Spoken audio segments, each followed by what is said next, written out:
નમસ્કાર, હું Rinku Prajapati public Indian ન્યૂઝમાં આપનું સ્વાગત કરું છું। શરૂઆત કરીએ આજના સમાચારની।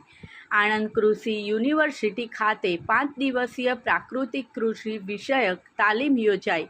ખેડૂતોને પ્રમાણપત્ર અને કીટનું વિતરણ કરાયું। આણંદ કૃષિ યુનિવર્સિટીમાં એગ્રોનોમી વિભાગ દ્વારા ખેડૂતો માટે 5 દિવસીય પ્રાકૃતિક કૃષિ અંગેનો તાલીમ કાર્યક્રમ યોજાયો હતો।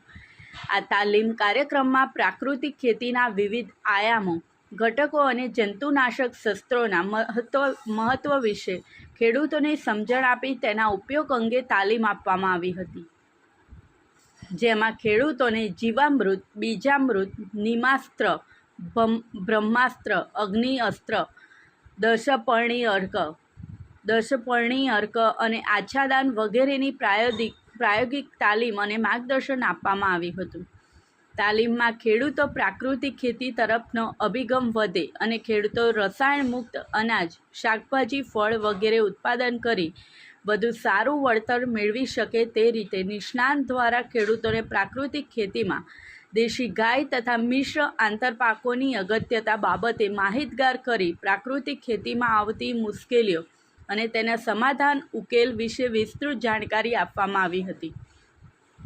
તાલીમાર્થી ખેડૂતોને પ્રાકૃતિક કૃષિ વિશે વધુ પ્રેરણાબળ મળી રહે તે હેતુથી આણંદની આજુબાજુ પ્રાકૃતિક ખેતી સાથે સંકળાયેલા પ્રગતિશીલ ખેડૂતો, જેમાં બોરિયાવીના દેવેશભાઈ પટેલ ગીરી ફાર્મ, નરસંડાના ઉમેશગીરી ગોસ્વામીના ખેતરોની તથા એગ્રોનોમી વિભાગ દ્વારા ફાર્મ ઉપર લેવામાં આવેલી પ્રાકૃતિક કૃષિના સંશોધન પ્રયોગોની રૂબરૂ મુલાકાત કરાવવામાં આવી હતી। સંજીવની ફાર્મના અરુણભાઈ શાહે પોતાના પ્રાકૃતિક ફાર્મની માહિતી આપી ખેડૂતોને પોતાના અનુભવો રજૂ કર્યા હતા અને તાલીમના અંતે ખેડૂતોને પ્રમાણપત્ર અને કીટનું વિતરણ કરવામાં આવ્યું હતું। તાલીમાર્થી ખેડૂતોએ પ્રાકૃતિક કૃષિની તાલીમના અંતે પોતાના પ્રતિભાવો રજૂ કર્યા હતા।